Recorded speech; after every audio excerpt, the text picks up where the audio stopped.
Mark വന്നപ്പോൾ കേരളത്തിൽ ഏറ്റവും കൂടുതൽ വയലൻസ് മാർക്ക് കണ്ടതിന് ശേഷം, അതിന് മുന്നേ ഒന്നും ഉണ്ടായിട്ടില്ല ഇവിടെ. ഞാൻ മനസ്സിലാക്കാത്തൊരു കാര്യം ചെയ്യാം, എൻ്റെ മേപ്പടിയൻ എന്ന സിനിമ വന്നപ്പോൾ മാക്സിമം ആൾക്കാർ എഴുതിയത് ഇത് സംഘം ഫണ്ട് ചെയ്തൊരു സിനിമയാണ്. നിങ്ങൾക്ക് ആർക്കെങ്കിലും അറിയാം, ആ പടം എൻ്റെ വീട് പണയം വെച്ചിട്ടാണ് ഞാനത് ചെയ്തത്. ഇത് ഞാൻ ഒരിക്കലും പറയാത്തതെന്ന് വെച്ചാൽ, സാധാരണ എന്നെ ഗൺ പോയിന്റിൽ വെച്ചിട്ടല്ല ആരും ഇവിടെ സിനിമ എടുക്കാൻ പറയുന്നത്. എൻ്റെ ആഗ്രഹമാണ്. ഞാൻ എൻ്റെ അച്ഛനോട് അമ്മോട് ചോദിച്ചു, ഞാൻ വീട് പണയം വെച്ചോട്ടെ എന്ന്. വെച്ചോളൂ എന്ന് പറഞ്ഞു. ഞാൻ ആ പൈസ കൊണ്ടിട്ടാണ് ഈ സിനിമ ഉണ്ടാക്കിയത്. സിനിമയിൽ ആകെ ഒരു പാസിങ് സേവാഭാരതിയുടെ ഒരു ആംബുലൻസ് പോയപ്പോൾ SDPIയുടെ ആംബുലൻസുകൾ എത്ര സിനിമകളുണ്ട് ഞാൻ പറയണം. ഞാൻ ഇനി സേവാഭാരതി SDPIയിലേക്ക് കൊണ്ടുപോകണ്ട, ഞാൻ പറഞ്ഞു വരികയാണ്.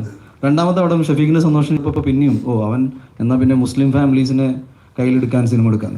മാളികപ്പുറം ചെയ്യുമ്പോൾ നിങ്ങൾ പറയുന്നത് അവൻ അതെന്തായാലും മാളികപ്പുറം അഗ്രസീവ് പ്രൊമോഷൻ, പിന്നെ ഹിന്ദുത്വ അജണ്ട, പിന്നെ ജയഗണേഷ് വന്നപ്പോൾ പ്രൊപ്പഗൻഡ സിനിമ, പിന്നെ മാർക്ക് വന്നപ്പോൾ കേരളത്തിൽ ഏറ്റവും കൂടുതൽ വയലൻസ് മാർക്ക് കണ്ടതിന് ശേഷം, അതിന് മുന്നേ ഒന്നും ഉണ്ടായിട്ടില്ല ഇവിടെ.